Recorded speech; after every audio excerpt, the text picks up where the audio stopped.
Good morning, সুপ্রভাত। সব মিষ্টি বন্ধুদের সকাল সকাল একদম শুভ কামনা জানিয়ে সকালটা শুরু করলাম। একদম বর্ষামুখর বৃষ্টির দিনে শুরু করলাম কী দিয়ে? যথারীতি প্রত্যেক দিনের যা নিয়ম উঠেই। তোমরা তো জানো জিরে, মৌরি, তারপরে মেথি দিয়ে আমি একটা জল করি। তো সেই জলটা তৈরি করছি আর এইদিকে বসিয়ে দিয়েছি হচ্ছে দুধ জাল দিতে। সকালবেলা এই দুটো কাজ আগে আগে সেরে নিচ্ছি, নিয়ে এদিকে অঙ্কুরিত যে ছোলাগুলো রয়েছে, ডাল, ছোলা, সেগুলো রেডি করেছি। প্লাস যা রান্না করব, প্রত্যেকটা রান্নার দেখো আমি কেটে একদম রেডি করে নিয়েছি। মানে সকালে উঠেই ফার্স্ট এগুলো করে নিয়েছি। জলটাও ছেঁকে রেখেছি। তো এইবার হচ্ছে রান্নার পালা। তা দেখবে গোছানোটা হয়ে গেলে না, তাই না বলো? যে সুন্দরভাবে রান্নাটা কিন্তু শান্ত মনে করা যায়। এই কোটা বাটাটাই হচ্ছে বড় জিনিস। তো যাই হোক, সব তো কুটে বেটে নিয়েছি। এদিকে মাছ আজকে করব হচ্ছে পমফ্রেট মাছ। তো পমফ্রেট মাছটা তো আমাদের বাড়ির সবাই খুব ভালো খায়, আশা করি তোমাদের মধ্যেও অনেকে ভালো খাও। তা নুন হলুদ ভালো করে মাখিয়ে নিয়েছি। পমফ্রেট মাছ তো এমনিই খুব নরম। তো যাই হোক, তো মাখিয়ে নিয়ে এবার হচ্ছে এটাকে ভাজার পালা। ভাজতে হবে। তা মাখিয়ে নিয়েছি। মাখিয়ে নিয়ে কী করছি দেখো, মাখিয়ে নিয়ে এবার ছেলে বেরোবে। ছেলেকে আগে আর দুধটা গুলে দিচ্ছি একটু ইয়ে দিয়ে। ও একটা ওই পাউডার দিয়ে দুধটা খেয়ে সকালে অফিসে যায়, কিছু খাবে না আর। মানে আজকালকার বাচ্চাদের সকালে জানো তো, মানে কে কী খায় জানি না, আমারটি তো খেতে চায় না কিছু। কিচ্ছু দিলে খাবে না। যাই হোক, ওই দুধটা দিই, দুধটা জোর করে খায়। আর এবার হচ্ছে মাছটা ভাজবো, তাই কড়াইতে আমি কিন্তু তেল খুব ভালো করে গরম করছি। তোমরা দেখলেই বুঝতে পারছো যে ধুঁয়ো উঠছে। তো আর এদিকে হচ্ছে মাছগুলো ভেজে নিচ্ছি একে একে। তো মাছগুলো তো ভাজতে বেশিক্ষণ সময় লাগে না বলো? পমফ্রেট মাছ তো কথা বলতে বলতেই ভাজা হয়ে যায়। তো যাই হোক, আমার তো মাছ ভাজা এক এক করে করে নিচ্ছি। আর করতে করতে এদিকে আমার সব ভাজাও হয়ে গেছে কথা বলতে বলতে। তো সমস্ত মাছ ভাজাগুলো করে নিয়েছি। এবার ব্যালেন্স তেলের মধ্যে কী করছি, একটু কালো জিরে ফোড়ন দিয়ে নিচ্ছি। খুব ইজিভাবে রান্না, কোনো মানে প্রবলেম নেই এই রান্নাগুলো করতে। আমার একটু না মানে ফোনটা ধরতে একটু অসুবিধা হয়ে গেছিলো, তাই ভিডিওটা একটু উল্টোপাল্টা হয়ে গেছে। তো যাই হোক, কালো জিরে ফোড়ন দিয়ে দিয়েছি। আর দেবো হচ্ছে কি, মানে কাঁচা লঙ্কা চিড়ে নিয়েছি। যে যেমন ঝাল খাবে সে অনুপাতে ঝালটা দেবে। আর আমি তো আমার বাড়িতে সবাই খুব একটা ঝাল মিডিয়াম খায়। আর দিচ্ছি একটু কুচনো ঝিরঝির করে কেটে রাখা পেঁয়াজ। তো ওই কালো জিরে, কাঁচা লঙ্কা, পেঁয়াজ দিয়ে আগে ভালো করে ভেজে নেব। আর একটু রসুন দেবো। যেহেতু সমুদ্রের মাছ তো, একটু সমুদ্রের মাছে একটু টমেটো, একটু রসুন না দিলে কিন্তু ভালো লাগে না। তা একটু টমেটোটাকে আমি কী করেছি, একটু গ্রেট করে নিয়েছি। আজকে আর কেটে দিইনি। দিয়ে সুন্দর নরম করে একদম মশলাটাকে ভেজে নেব, জানো তো? ভেজে তো নেব, তার মধ্যে নুনটা দিলে কী হয়, একটু মজে যায় ভালো করে। তো আজকাল ওয়েদারটা বলো, উফ আর ভালো লাগছে না। পুরো শ্রাবণ মাস ভর্তি চলছে। তোমার বৃষ্টি বৃষ্টি তো চললো, ভাবলাম যে শ্রাবণ মাস শেষ হলো, বোধহয় এবার বৃষ্টি কমবে। কোথায় আর বৃষ্টি কমার, বৃষ্টির আর কমার কোনো নাম নেই।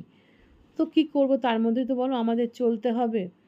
তো সবাই অফিসেও যাচ্ছে, স্কুলেও যাচ্ছে, আর আমাদেরও কাজকর্ম করতে হচ্ছে। তো যাই হোক, এর মধ্যে দিয়ে দেবো যে কেটে রেখেছি পাতলা পাতলা করে আলুগুলো, এই মশলার মধ্যে দিয়ে আমি ভালো করে কষিয়ে ভেজে নেব। বিভিন্ন মানুষ বিভিন্নভাবে করে। পমফ্রেট মাছ কিন্তু সর্ষে বাটা দিয়েও করা যায়, তা পোস্ত দিয়েও করা যায়। তা আমি আজকে এভাবেই করছি। তো দেখো তেল কিন্তু আমার উঠে গেছে। তো সুন্দর করে মানে ভাজাও হয়ে গেছে মশলাটা। মশলা তো কিছু দিই না, পেঁয়াজ, আদা দিই না, সরি, রসুন, টমেটো, কালো জিরে, লঙ্কা। তো ভাজাটা হয়ে যাওয়ার পর কী করব, একদম এই মাছেতে না খুব অল্প পরিমাণ জল দিতে হয়। কারণ হচ্ছে এমনিও তোমার মশলা ভাজা হয়ে গেছে, জাস্ট আলুটা একটু সেদ্ধ হওয়ার জন্য অল্প একটু জল দেবো। ব্যাস, ওইটুকুই জল দেবো। ফুটে উঠলে মাছটা দিয়ে দেবো।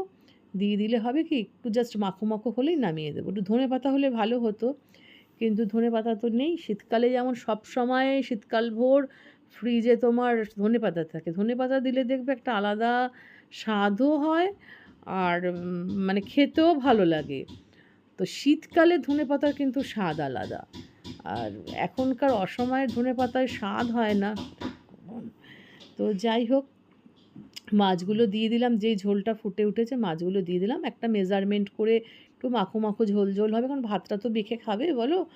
তো যাই হোক, তো দিয়ে দিলাম। দেওয়ার পরে এবার এই মাছ হতে হতে জানো তো আমি কিন্তু আরও 4-5টা কাজ ঘরের তো শেষ নেই। সব কাজেই সকালে দিদিরা আসে বাসন মাজতে, কেউ আসে তোমার বাইরে আমার শাশুড়িকে দেখভাল করতে, সবার পেছনে কিন্তু আমাকে থাকতে হয়।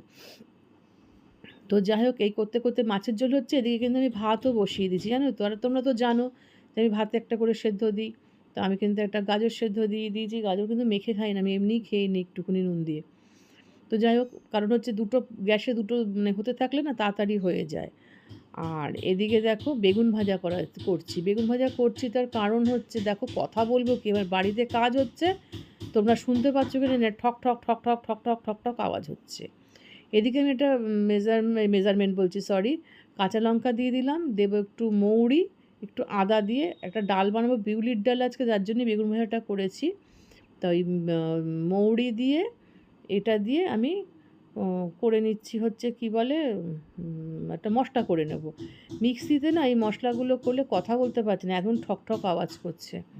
তো মিক্সিতে এই মশলাগুলো করলে হয় কি, একটু খিঁচ থাকে, জানো তো।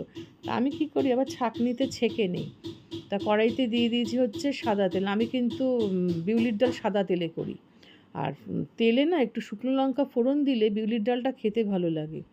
দিয়ে দিচ্ছি ওই যে খিঁচটা যে আছে, ছাঁকনি দিয়ে আমি ছেঁকেছি, আমাদের মৌরি আছে, আদা আছে, সব আছে, সেটাকে আমি ফেলি না। সেটা কিন্তু ফোড়নে আমি অল্প একটু মৌরি দিয়েছি, আর আদা আর যে ওই সমস্ত কিছুর ব্যালেন্স যেটা আছে সেটাকেই ফোড়নে আমি দিয়ে দিই, কিছু নষ্ট করি না, ফেলবো কেন। আর এইবার যে ছেঁকে যে জলটা বেরিয়েছে সেটাকে দিয়ে দেবো। আর কথা বলছি এই সময় ঠকঠক, বারণই করতে পারছি না, বলো কি করব, ঘরের কাজ, বসে থাকলে তো তাহলে মিস্ত্রি বসে থাকবে বলো। তো যাই হোক, তো এটা হতে হতে দেখো তেল যখন উঠে আসবে তখন সেদ্ধ করা বিউলির ডালটা দিয়ে দেবো। আজকে কিচ্ছু করছি না, জানো তো, শুধু পমফ্রেট মাছ করেছি, বেগুন ভাজা, বিউলির ডাল, আর তোমার ভাতে সেদ্ধ দিয়েছি একটা, এই।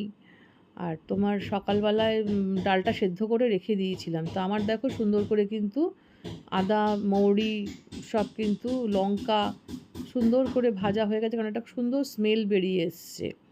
কারণ কাঁচা গন্ধ থাকলে কিন্তু ডালটা কিন্তু খেতে ভালো লাগে না, জানো তো।